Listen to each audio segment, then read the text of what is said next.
আসসালামু আলাইকুম viewers, five minute kitchen থেকে চলে আসলাম প্রতিদিনের রান্না নিয়ে। আজকে আমি রান্না করেছিলাম মাটির নিচের আলু দিয়ে, শোল মাছ দিয়ে। সেই রান্নাটা আমি আপনাদের সাথে শেয়ার করছি। এখানে মাটির নিচের আলুটা আমি প্রথমে ভালো করে খুব কেটে নিয়েছি। প্রথমে উপরে যে ছোলাটা থাকে সেই ছোলাটা খুব ভালো করে কেটে নিতে হবে, ফেলে দিতে হবে।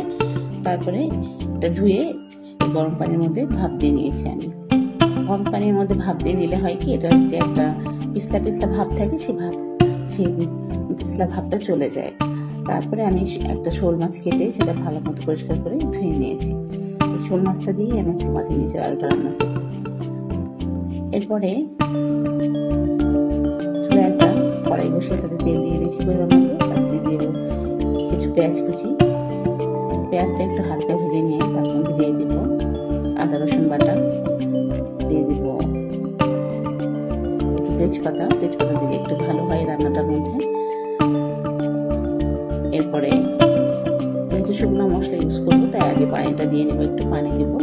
পানিটা দিয়ে তারপরে আমি এখানে কিছু শুকনো দিব লাল মরিচের গুঁড়ো, হলুদের গুঁড়ো, ধনিয়ার গুঁড়ো, জিরার গুঁড়ো আর স্বাদ মতো লবণ দিয়ে ভালো মতো আমি মশলাটা কষিয়ে নিব। মশলাটা কষানো হয়ে গেলে তারপরে আমি মাছগুলো দিয়ে দিব। মাছটা আমি কষিয়ে রান্না করবো আজকে আলু দিয়ে।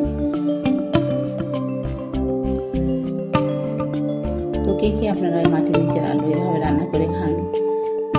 আমার খেতে আসলে ভালোই লাগে, এটা শীতের দিনে খেতে আরো বেশি ভালো লাগে। এরপরে মাছটা আমি দিয়ে দিলাম। মশলাটা ভালো মতো কষানো হয়ে গেলে মাছটা দিয়ে দিলাম। মাছটা আমি একটু পানি দিয়ে ভালো মতো কষিয়ে নিব। 4-5 মিনিট কষানো হয়ে গেলে মাছটা উঠিয়ে নিব।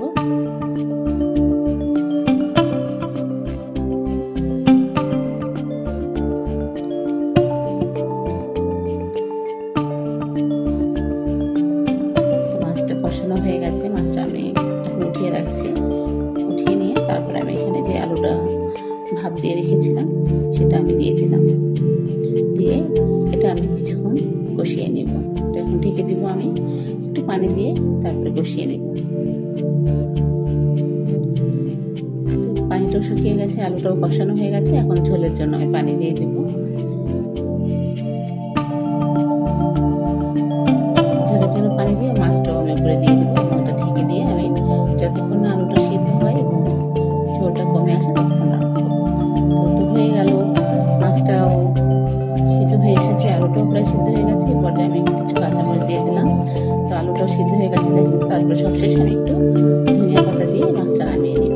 তো হয়ে গেল আমার মাটির নিচের আলু দিয়ে শোল মাছের রান্না ঝোল। তো আপনারা কে কীভাবে রান্না করে এখানে আমাকে কমেন্টস করে জানাবেন। আর এতক্ষণ ধৈর্য ধরে আমার সাথে ভিডিওটা দেখার জন্য আপনাদেরকে অনেক ধন্যবাদ। আসসালামু আলাইকুম, আল্লাহ হাফেজ।